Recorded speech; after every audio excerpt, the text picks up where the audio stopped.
안녕하십니까. 저는 태극사상연구소 소장으로 있는 강기진이라고 합니다.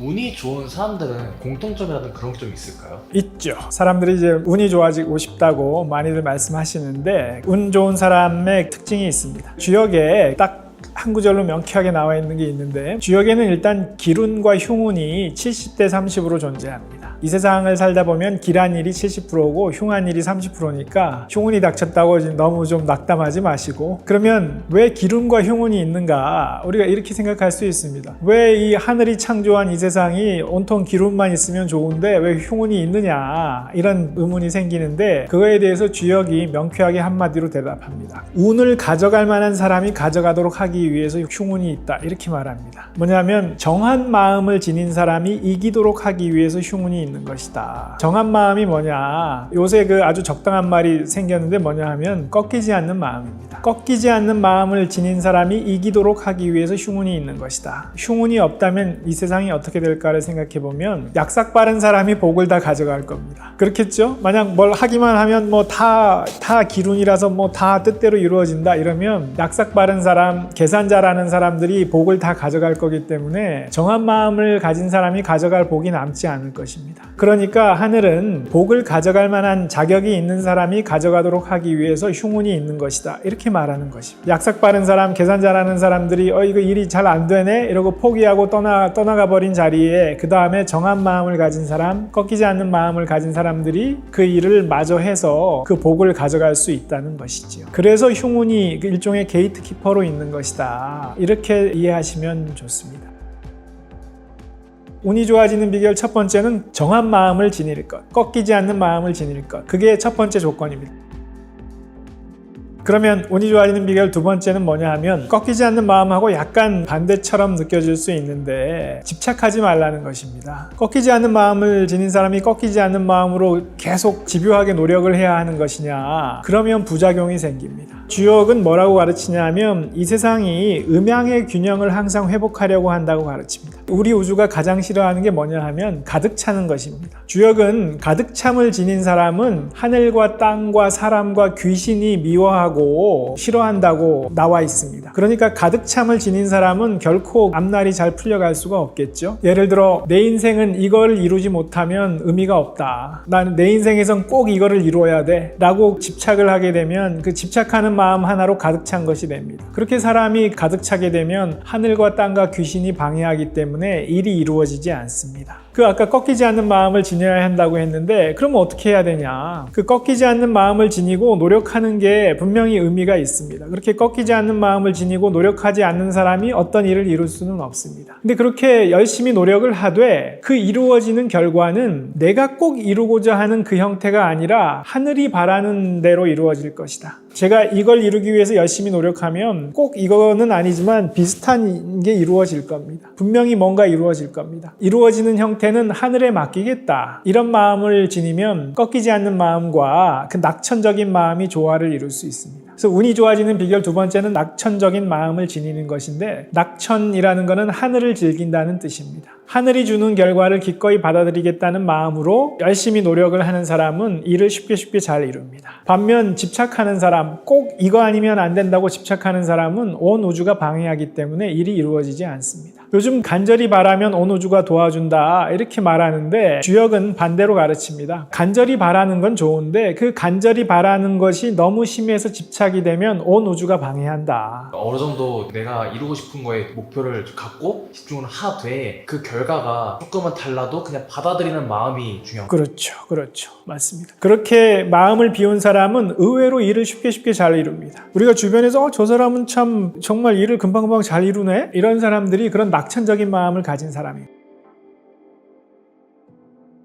세 번째는 결을 잘 타라는 것입니다. 주역은 기본적으로 이 세상의 결을 가르쳐 줍니다. 이 세상 일이 결이 어느 방향으로 나 있는가를 가르쳐 주는 게 주역의 64궤라고 할 수 있습니다. 세상에서 벌어지는 모든 일은 64가지 경우로 나눌 수 있고, 그 64가지 경우 각각의 그 결이 어떻게 나 있는가를 가르쳐 줍니다. 그러면 그 결을 타고 나아가면 아주 스무스하게 잘 나갈 수 있겠죠. 다만 그 주역의 64궤의 결을 타는 거는 이제 주역을 본격적으로 공부해야 되는 것이고, 보다 쉽게 생활 생활에 활용할 수 있는 거는 첫 번째, 자기 자신의 결을 타야 됩니다. 자기 자신의 결을 타라는 거는 자기의 체질과 기질에 맞는 결을 타라는 것입니다. 쉽게 말하면 그 사상 체질이 있는데요. 사상 체질은 우리나라 이재마 선생님이 고안해내신 방법이죠. 주역의 64괴로 나누는 것이 좀 힘이 들기 때문에 주역의 사상으로 나누는 것입니다. 사상 체질에 대해서 한번 간략하게만 말씀드려보면 사상 체질 중에 태음인이 가장 많으세요. 태음인은 특징이 의리가 있습니다. 의리. 끊임없이 의리의 관계망을 넓혀갑니다. 그래서 나중에는 의리로 이루어진 성체를 구축하는 사람들이 태음인입니다. 그리고 태음인이 나중에 의리의 성체가 완성이 되면 다른 새 체질이 당할 수가 없습니다. 거대한 성체처럼 느껴지거든요. 그래서 태음인은 오래 해야지 승부가 나는 일을 해야 됩니다. 왜냐하면 의리의 그 관계망을 구축하는 데 시간이 걸리기 때문에 오랫동안 꾸준히 해서 나중에 승부 보는 일을 해야 됩니다. 태음인은 큰 조직에 들어가는 게 좋습니다. 왜냐하면 의리 있는 관계를 구축하는 게 장점이기 때문에 큰 조직에 들어가서 그 안에서 의리 있는 관계를 구축해가는 것이죠. 그래서 태음인은 혼자 장사를 한다, 자영업을 한다 이런 거 안 맞습니다. 태음인은 많은 사람이 있는 곳으로 들어가야 된다. 거기서 시간이 지나면 이 의리 있는 그 태음인의 특성이 점점점 힘을 발휘하면서 많은 사람들이 그 태음인을 좋아하게 됩니다. 그렇게 해서 그 관계의 그물망이 완성됐을 때 태음인은 자신의 역량을 가장 잘 발휘할 수 있다. 큰 조직에 들어가서 직원으로 시작해서 끊임없이 승진해서 나중에 CEO까지 하는 사람들이 태음인입니다. 그래서 가장 안정감이 있습니다. 또 승부가 늦게 나는 일을 해야 된다. 태음인이 가령 뭐 방송을 하겠다. 요즘 유튜버가 뜨니까 유튜브를 해서 좀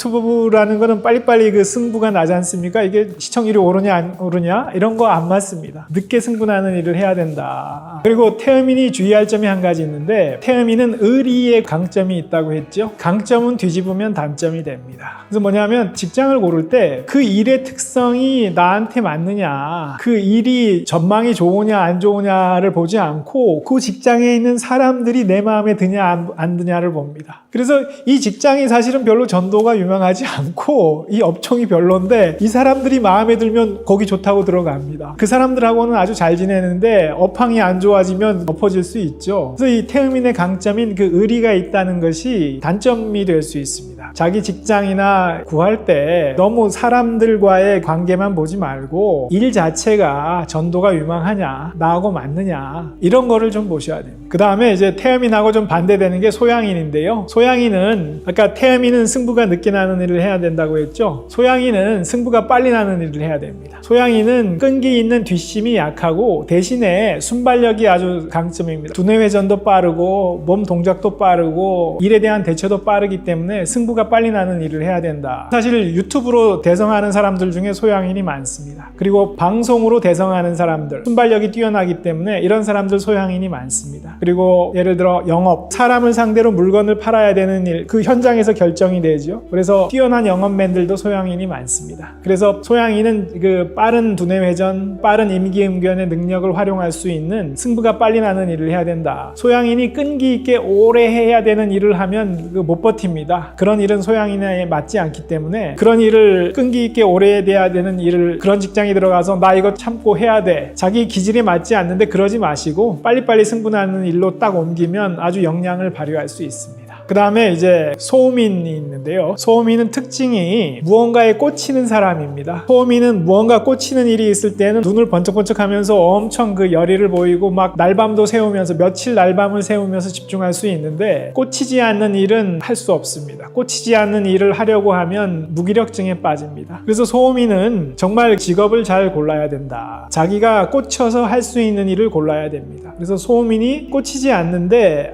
이거를 사회에서 그래도 좀 버젓한 직장이라고 알아주니까 저거 해야지 라고 하면 평생 무기력증에 빠져서 정말 힘들게 삽니다. 그래서 소음인이라면 자기가 꽂히는 일을 해야 된다. 그리고 소음인은 한번 꽂히면 엄청 깊이 파들어갑니다. 그렇기 때문에 소음인은 엄청 깊이 파들어가는 일을 해야 되고 그렇게 깊이 파들어간 것이 결과로서 큰 차이를 나타내는 일을 해야 됩니다. 예를 들어 예술 분야, 학문 분야, 그 다음에 종교인, 철학자, 소음인들이 잘할 수 있는 일입니다. 요즘은 IT 프로그래밍 프로그래밍이 소음인한테 잘 맞는 일입니다. 프로그래밍도 요즘은 깊이가 깊어져서 깊이 팠느냐 아니냐에 따라 결과가 확연히 차이 나기 때문에 소음인은 그런 일을 해야 됩니다. 왜냐하면 소음인은 대인관계가 약합니다. 소양인하고 태음인은 둘 다 대인관계에 강점이 있습니다. 소양인은 발빠른 대인관계에 아주 발빠르게 대처하는 순발력이 강점이고, 태음인은 순발력은 없지만 끈기 있게 아주 의리 있는 그 관계망을 구축해 갑니다. 그렇지만 소음인은 둘 다 약합니다. 대인관계에 있어서는. 소음인은 대인관계가 약하기 때문에 아주 깊이 파들어가서 그 깊이 있는 지식으로서 승부하지 않으면 그 어떤 대인관계라는 것으로서는 그 성공할 수 없습니다. 그러니까 소음인은 깊이 꽂힐 수 있는 분야를 선택해서 그걸 깊이 파들어가서 실력을 갖춰야 됩니다.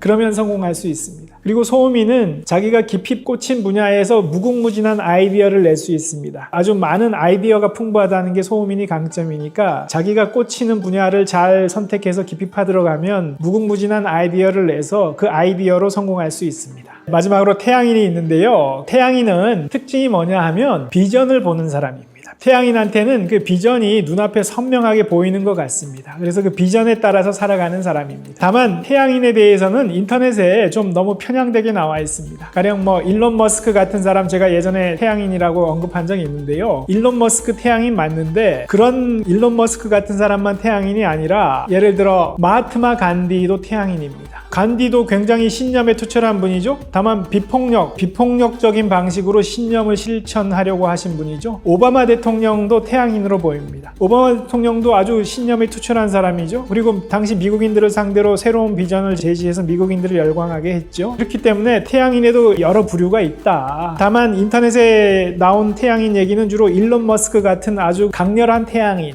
그런 부류에 대해서만 태양인인 것처럼 나와 있기 때문에 가령 어떤 분 보고 선생님 태양인 같다 이러면 나는 아닌데 이렇게 생각하시는데, 태양인에도 여러 부류가 있다 이렇게 생각하시면 좋겠고, 태양인은 눈앞에 비전이 선명하게 보이고 그 비전에 대한 신념이 투철하신 분이기 때문에 특징이 카리스마가 있으세요. 태양인은 카리스마가 있다. 그리고 말이 설득력이 있다. 왜냐하면 비전을 보고 그 비전에 투철한 신념을 가지기 때문에 그 신념을 바탕으로 말을 하고 설득하기 때문에 태양인의 말을 듣고 있으면 그 말에 빨려 들어갑니다. 그래서 정말 이 말이 맞는 것 같다. 그래서 태양인을 따라가게 됩니다. 그래서 리더십이 강하고, 근데 문제는 신념이 강하고 비전을 보기 때문에 조직 생활에 좀 안 맞아요. 특히 규율이 엄격한 조직에는 절대 안 맞습니다. 그런 곳에는 전혀 있지를 못합니다. 근데 태양인이 직장에서 크게 성공하는 경우가 있습니다. 규율이 잘 잡힌 직장인이 아니고 어떤 직장에 들어갔는데 직장이 관리 체계가 너무 허술한 겁니다. 그래서 이 태양인한테 엄청난 자율성이 주어져서 관리 체계가 허술해서 사원이나 대리인데도 사장처럼 행동할 수 있으면 그 직장에서 태양인이 대성합니다. 태양인이 사원, 대리, 과장인데 그 회사 자체를 일으켜 세우는 경우가 있습니다. 그래서 나중에 그 회사 사장이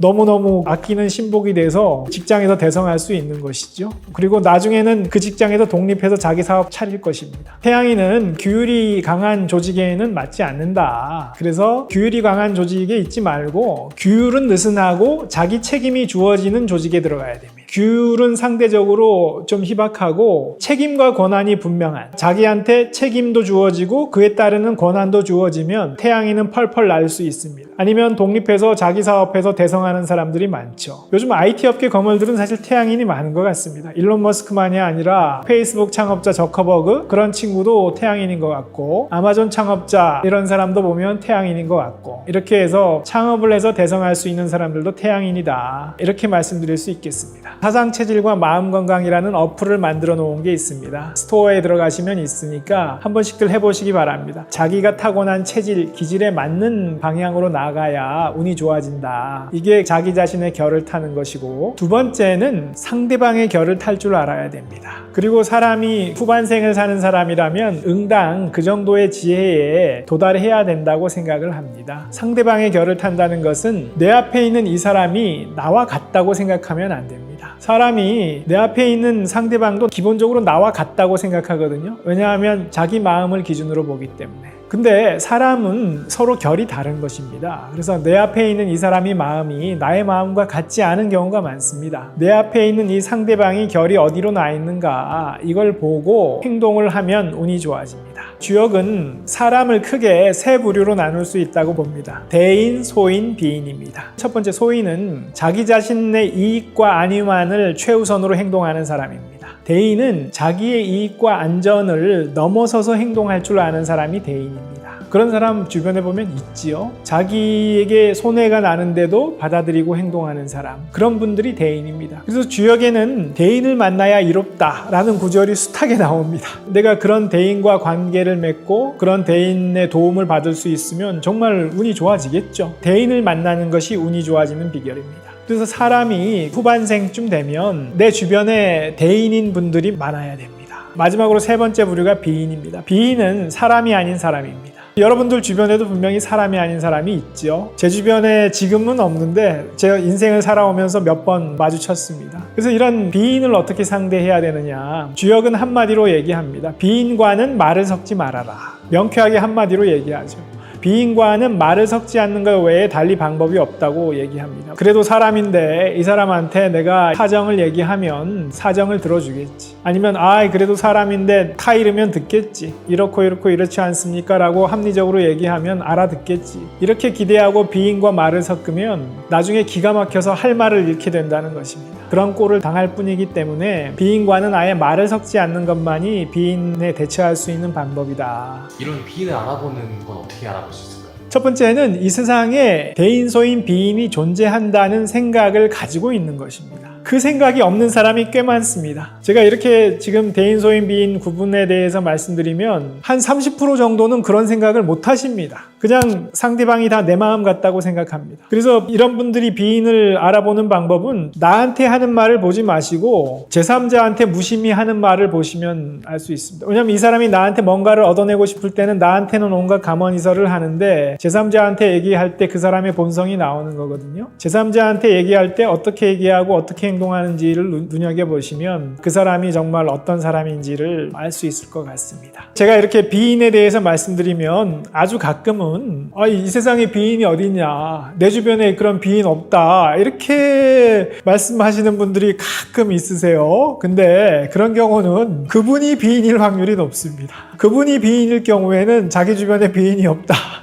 그 다음으로 또 결을 잘 타야 되는 게 있는데 그건 뭐냐 하면 조직의 결을 잘 타는 것입니다. 공동체의 결. 사람은 사회적 동물이기 때문에 아침에 집 밖을 나서면 끊임없이 사람과의 관계망으로 들어갑니다. 사람의 결이 있기 때문에 사람이 모인 공동체에도 결이 있습니다. 근데 주역은 이 세상의 공동체, 이 세상의 조직을 둘로 나눕니다. 하나는 태의 공동체고 하나는 비의 공동체입니다. 태의 공동체는 태평한 공동체라는 뜻입니다. 공동체의 구성원들끼리 의사소통이 원활하게 잘 되기 때문에 태평한 공동체입니다. 비의 공동체는 아까 비인하고는 글자가 다릅니다. 비의 공동체는 말이 막혔다라는 비인데 비의 공동체는 뭐냐 하면 말문이 막히는 공동체. 구성원들끼리 서로 말이 통하지 않는 공동체입니다. 태의 공동체에 대해서는 뭐라고 말하냐 하면 태의 공동체는 소왕대례다. 작게 가고 큰 게 돌아온다. 구성원들끼리 의사소통이 잘 되는 공동체에서는 작게 가고 큰 것이 돌아오기 때문에 내가 적극적으로 뭔가를 자꾸 내주는 게 좋겠죠. 태의 공동체에서 자꾸 뭔가를 내주면 더 큰 것이 돼서 돌아옵니다. 그래서 나의 삶이 나날이 풍성해지겠죠. 비의 공동체에서는 뭐라고 나오냐, 대왕소래.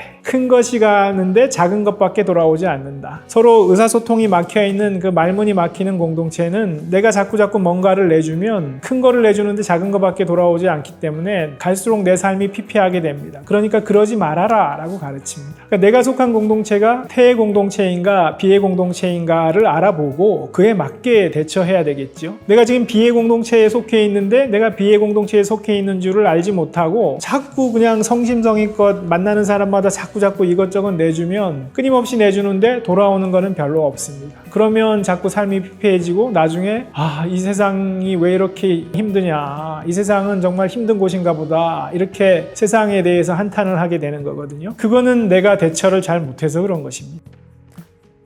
이 세상에 비인도 존재한다, 이 세상에 소인도 많이 있다, 이 세상에 비의 공동체가 반이다, 이렇게 가르치면 이거에 대해서 좀 너무 비관적으로 가르치는 게 아니냐. 또 가끔 그렇게도 말씀하시는 분도 계세요. 기독교에서는 이렇게 사랑으로 대하라고 한다. 근데 제가 볼 때 그분은 기독교의 그 가르침을 온전히 이해하지 못하신 것 같아요. 주님께서도 이렇게 채찍을 들고 성전에서 환전상들을 채찍으로 후려쳐서 쫓아내시잖아요. 성경의 말씀 중에 그런 구절 있는 걸로 압니다. 뭐냐면 돼지에게 진주를 던져주지 마라. 돼지가 그 진주를 짓밟고 돌아서서 너를 이렇게 물 수도 있다. 이렇게 가르치지요. 모든 근본적인 가르침은 동일한 것입니다. 주역이 이렇게 비인도 존재한다, 비의 공동체도 많다라고 가르치는 건 뭐냐 하면 기본적으로 이 세상은 터프한 곳이라는 겁니다. 이 세상은 기본적으로 터프한 곳인데 이 터프한 세상에 내가 정한 마음으로 꺾이지 않는 마음을 가지고 이 세상을 헤쳐나감으로써 내가 단련이 됩니다. 내가 단련이 돼서 내가 더 성장을 하고 더 강해지는 것입니다. 나를 성장시켜서 이 세상에 가치 있는 것을 더하는 것이 나의 사명이라고 가르칩니다.